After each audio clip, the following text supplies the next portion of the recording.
What is up everyone, it's Baldur here. It's been a while. So the All-Star starters were announced last Thursday on TNT, and the All-Star reserves will be announced tonight. Let's take a quick look at the starters. First in the East, in the front court will be LeBron James, Paul George and Carmelo Anthony. Then in the backcourt are Dwayne Wade and Kyle Lowry. Personally, I would have liked to see Andre Drummond and Jimmy Butler get the starting nod over Carmelo Anthony and Dwayne Wade, because they have been better this season. Then the West, in the front court are Kobe Bryant, Kevin Durant and Kawhi Leonard. And in the backcourt are Stephen Curry and Russell Westbrook. Funny thing about the voting is that Zaza Pachulia ended up number 4 in the voting for the front court starters. He was only 14,000 votes behind Kawhi Leonard, where Kawhi had 782,000 votes. It would have been crazy if Zaza would have made it, and a bit funny. But on the starters in the West, I like it. I like that Kobe was voted in the starting lineup. Now, does he deserve it because of his play this season? Hell no. But it's a great honor for him in his last season. The fans got it spot on in the West in my opinion. Now, here are my All-Star reserve picks. Let's start in the Eastern Conference and in the front court. First player I have in the front court, I have Paul Millsap, who has been the best player on the 3rd seed Hawks, posting 18 points and 9 rebounds. He'll probably be the only Atlanta Hawk this year compared to the 4 All-Stars they had last year. The second front court player I have is Andre Drummond, who has been a monster for the Pistons. He has had 5 games with at least 20 points and 20 rebounds. That's more than the entire NBA combined. And a total of 9 games where he has gotten 20 rebounds. He's averaging 17 points and 15 rebounds for the Pistons. The third front court player is Kevin Love. I gotta give the Cavaliers 2 All-Stars. They've had a big lead in the Eastern Conference all season, with Kevin Love being their second best player with 16 points and 11 rebounds per game. No one on the Inside the NBA panel had him on their ballot, which I really don't get why, because he should be an All-Star in my opinion. At guard I have DeMar DeRozan, who has been great for the Toronto Raptors, who are in the 2nd seed, and right now have a big lead on the 3rd seeded Atlanta Hawks. He's putting up career highs in points per game, rebounds per game and assists per game. In a contract year, I might add. At the other guard I have Jimmy Butler, who has led the Bulls to the 4th seed, the best player on his team and has been playing phenomenal basketball. He should have been a starter instead of Wade, but he's a lock to make the reserves. Then the first of the wild cards, there's Isaiah Thomas, who has had a fantastic year for the Celtics, who currently lie in the 5th seed. Isaiah is having career highs across the board, one of those the 22 points per game he scores. The other wild card is John Wall, who's had a solid 20-10 season for the disappointing Washington Wizards, who are currently in the 11th seed. As a possible injury replacement, I can see Pau Gasol being picked, who at 35 is having a great year. You could also look at Reggie Jackson from the Detroit Pistons. He's had an unbelievable season, averaging 19 points and 7 assists. But I think people will look more at Drummond rather than giving the Pistons 2 All-Stars, who are in the 6th seed. Chris Bosh is also someone who has the possibility to make it.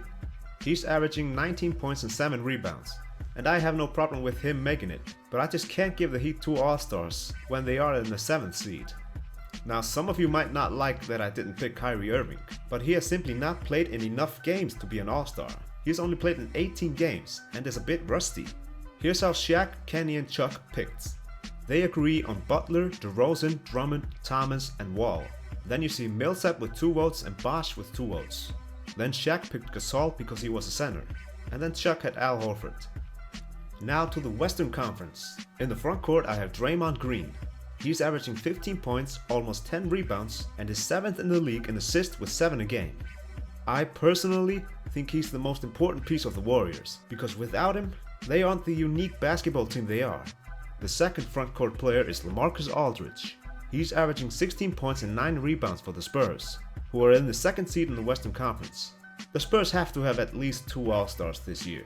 The third front court player is DeMarcus Cousins. I think it's safe to say now that he's the best center in the NBA. He's 3rd in the NBA with 27 points per game, to go along with 11 rebounds. He's had a couple of crazy games this past week, where he dropped 48 points on Indiana and 56 points on the Charlotte Hornets. He has been adding to his game, one of those being a 3-point shot, where he shoots around 3 a game and is making 34% of them. At guard I have Chris Paul, who while Blake Griffin has been beating up Clippers staff, Paul has been playing great for the Clippers and has kept the Clippers afloat for the 4th seed. He's probably the best leader in the Western Conference, and he's a lock to make it.